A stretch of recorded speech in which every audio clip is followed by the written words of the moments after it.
হে আল্লাহ রাব্বুল আলামিন, আমি তো একটা ধার্মিক পরিবারের মেয়ে ছিলাম, কখনো তো আমি কোনোদিনও বেপরদায় চলিনি।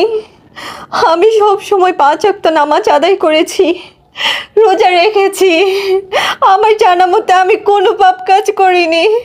তাহলে কেন আজকে আমাকে এরকম দিন দেখতে হলো? আমার স্বামী আমারই চোখের সামনে অন্য মেয়েকে নিয়ে এইসব কাজ করতেছে। আল্লাহ, হে আল্লাহ, সে যাই করুক না কেন, তুমি তাকে হেদায়েত দান করো, সে যেন তার ভুল বুঝতে পারে। আমি চাই আমার স্বামী একজন ভালো মানুষ হয়ে উঠুক, মানুষ